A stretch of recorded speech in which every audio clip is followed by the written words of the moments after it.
Hi, this is Mrs. Kimura. I'm an elementary school librarian in Honolulu, Hawaii. Now, this is my first time doing YouTube. So, I am nervous and I will make mistakes. So, please, I will try really hard with each segment that I can get a little bit better with you. All right, so you may be wondering, why am I doing this? Well, in Hawaii, we are out of school all the way till April 30th.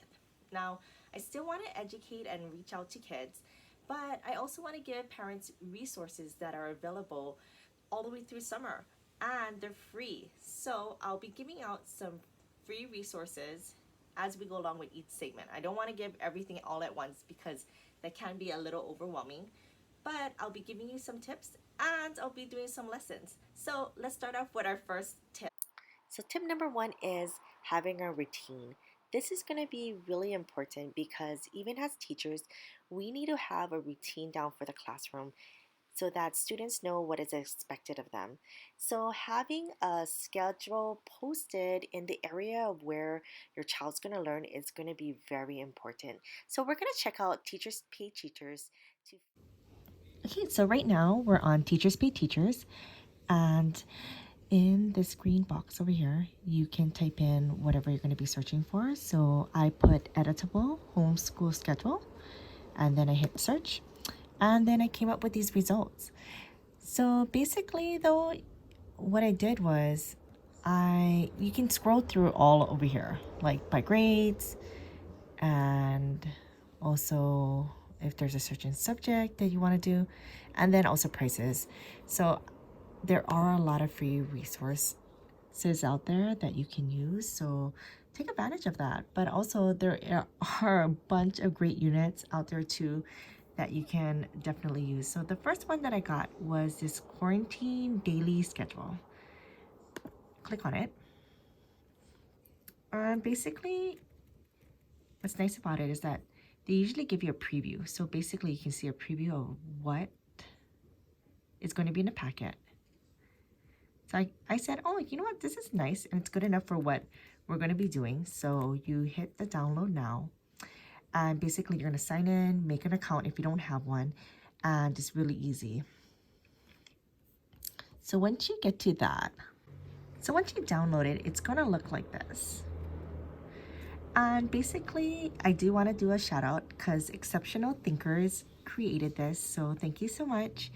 And basically what it's saying is that you're going to be using it for your classroom or personal use only, and it's for a singular user. So what I'm telling you is you go down to Teachers Pay Teachers on the website and you download it yourself. So you're not going to be giving it away to everybody. Okay, so this is going to be the daily schedule. You can go and type in how you want the time, the activity that you want to do, and some notes that maybe you might want to explain that you're going to be doing. And I like this password paper, and the only reason why I like it is that I'm going to give you a whole bunch of resources, and all these resources have username and password. Okay, so tip number two is create a space for learning. So this is a picture of my son Ryder's desk, and basically you can see that he has his own area to do his work, and I try to put supplies that he would possibly need, a calendar so that he knows what day it is, and you can see that I posted his home schedule up there too.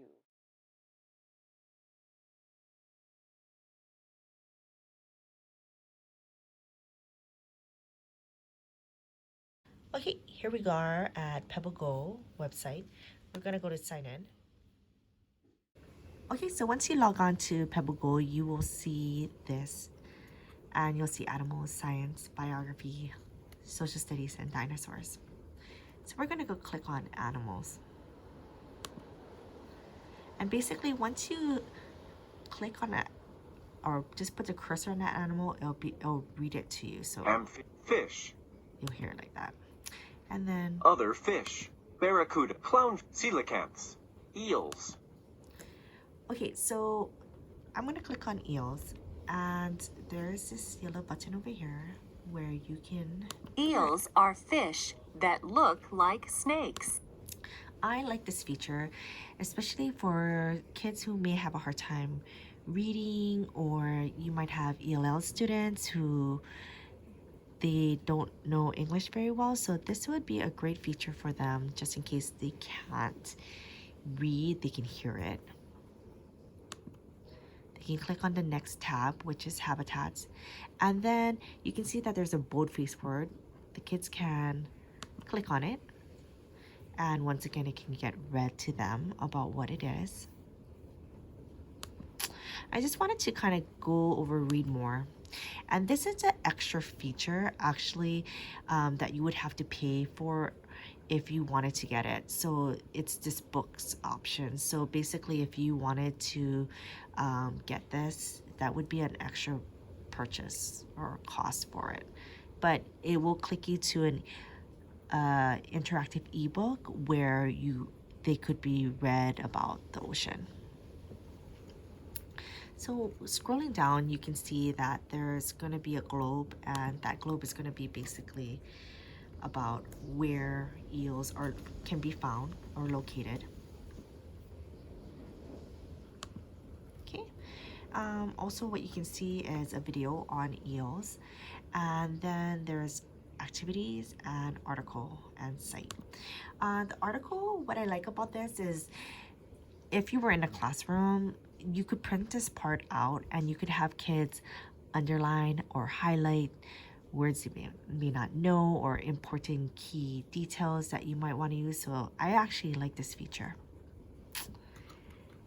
And this is pretty much Pebble Go. If you wanted to go back, you could go back to here, and then you can click on all the rest of the other things you wanted to search on.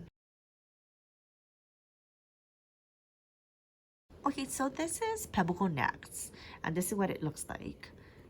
There's state science, American Indian history, social studies, and biographies. Biographies is a new feature which I definitely would love to use with my upper L kids. So anyways, say for example we wanted to learn about African Americans, which was in February, that was Black History Month. So, and then we wanted to learn about Barack Obama. Same thing like the Pebble Go, you can see who is Barack Obama, the early years, into the world, political rise, campaign and presidency, timeline and videos. So you can click on that, or basically if they scroll down, it would go into the next one. Same thing like Pebble Go. By 1996, Obama was ready to begin a life in politics. It'll also be read to them, which is still really good for the kids who may need help on searching words or everything. So that's kind of good too. So this is basically Publican X. So this is another great feature. Okay, and this is the last resource that I'm going to be sharing with you. This is Capstone Interactive Books. You can see there is 3,877 books. And basically there on the left, you can see that there's filters. So grade range, so there's that. And then there's guided reading level, basically what level or letter is your child reading at. Then there's AR, if they have tests, they give them basically a point system, and then also lifestyle. And then also you can do popular newest title, visual search, but you know, for the time being, this could be really overwhelming since there is 3,877 books. So you might want to just go with whatever your child's grade is. So writers in kindergarten, so I would click K, and here we go.